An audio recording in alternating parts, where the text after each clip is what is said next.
Is presented by your New England Ford dealers. Visit buyfordnow.com. Pritchard gets around Kamara, keeps him on his hip, step it back. Yes, sir! Portland P has come to play. Now it's Tatum's turn. Dancing with Avdia. Out to Pritchard again. Oh, yeah!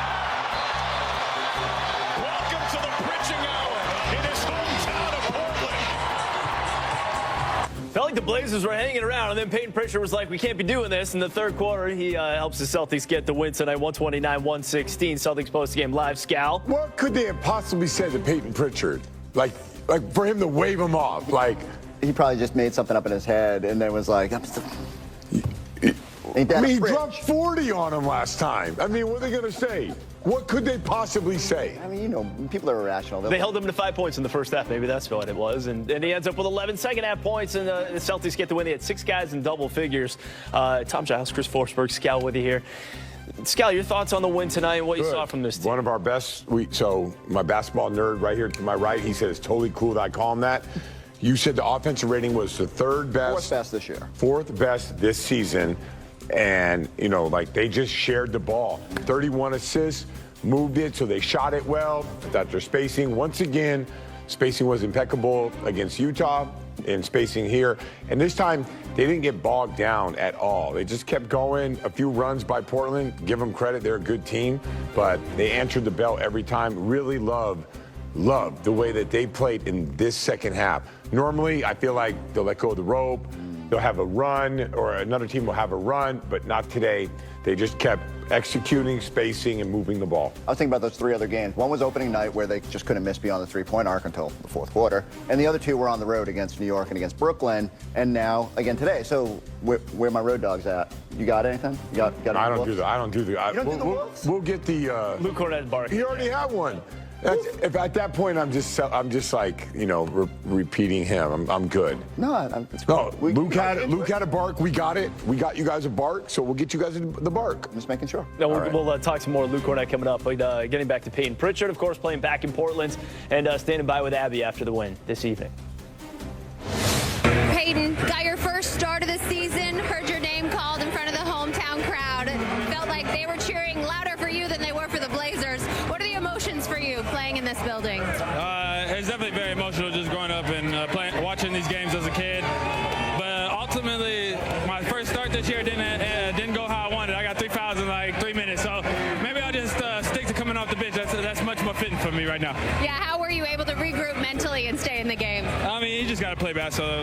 It's unfortunate you get those 3 early fouls, but sometimes that happens in the game. But you don't want to stop. You don't want to try to play a different way. You want to continue to play the same way. So I'm just glad we got the W in my hometown, and it feels really good. Yeah, I can't hold you down. Yeah. Found some rhythm there in the third and waved down the Portland bench after you hit back-to-back threes. Were they talking to you? Nah, I don't. Not really. I do some crazy things sometimes. My emotions get the best of me, but it's part of the game.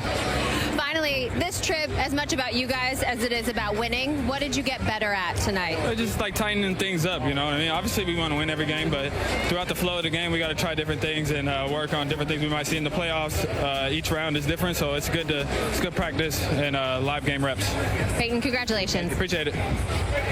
All right, so Peyton Pritchard with 9 points in that third quarter, when again the Blazers just kind of kept coming at him. Look at all those able to just keep them at arm's length. You asked? He probably made it up. Yeah? He definitely made it up in his head. That's great. I mean, you need that little chip, that little motivation. Not in the NBA, but outside of the NBA, I make stuff up in my head. I made when Cornette and Kessler having beef. I totally made that up. Well, you're not even involved in that one, and you're making it up. If you know the backstory, those guys are the nicest guys in the world. So if you actually live and die or eat, sleep, and breathe the NBA, you know it's impossible for those two guys not to have beef. But it was like a real thing, like that. Those guys found out that I made up the beef. What did they say? Yeah, what was the reaction of that? No, they're so nice they won't even confront me. No threat at all. That's my favorite thing of the year. Well, whatever Peyton Pritchard did to get himself going in the third quarter for him there, and got his first start since the end of last year, since the regular season finale last year. but, got in some foul trouble early and was able to get things going. I love that he said, maybe I should stick to coming off the bench, because he does. He picks up these 3 early fouls, but it was actually a little bit of a blessing. Then Baylor Shireman gets some run, but when Pritchard got back up there, it was clear he was going to make up for lost time. He had a couple buckets before he picked up the fouls, and then he just picked up where he left off.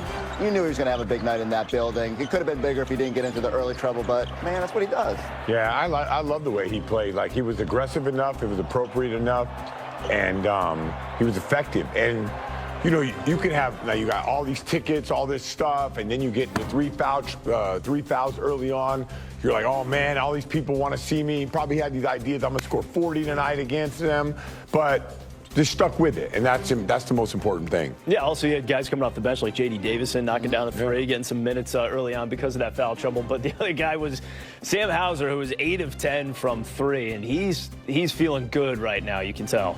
I mean, all of his shots I felt like were perfect, online. Even some that he missed were in and out. So Sam Hauser's been playing great, and he does a really good job, and when we move the ball, he's the kind of guy that benefits. I always think Sam Hauser, Derek White, and Al Horford, when we're playing the right way, which say we played the right way, those guys are the ones that get to take advantage of it. If you're Portland's coaching staff, don't you have to say at some point, why are we not attached to this guy a little bit more? Yeah, I think you're looking at it like Portland cares about their defense, right? No, I'm not trying to be dismissive. I'm really not. But they have a few emphasis right now, and I'm not sure that their focus is on those other guys. Either way, it feels like Sam's building some confidence here, and I don't know, like we joked coming off that Baylor Shireman game where maybe that would fuel him a little bit and wanted to show that what he can do, but it's a huge thing for the back issues that he battled at the start of the season, a little bit of inconsistency with that shot. For him to be feeling good going into the playoffs is a huge thing for this team. You need everybody kind of clicking, and that's why on a night you don't have everybody out there, you can get everybody else going. And Baylor Shireman, by the way, did knock down a couple shots, had some nice passes in that first quarter as well when the Celtics put up 34 points. Jayson Tatum, how about his night? 30 points, 9 rebounds, 9 assists. He had 6 points in the first half and then just really got it going in the third. Listen, he almost had a 30-point triple-double, and I think what's truly amazing about Tatum is how he lets the game come to him. This is a guy that his whole life has been a scorer and has forced the issue. Now, at the age where he's at and the accomplishments that he has, he could go out there and shoot 50 times a game, and he can get great shots off like that. But he just has such a good balance of the game, of getting everyone involved. But it's not just that. It's reading the game. You can't just say, I'm going to get everyone involved. You have to make the right plays. And the offensive balance of, I'm going to do that, I'm going to get downhill, split the pick and roll, pull up off of it. He has it all.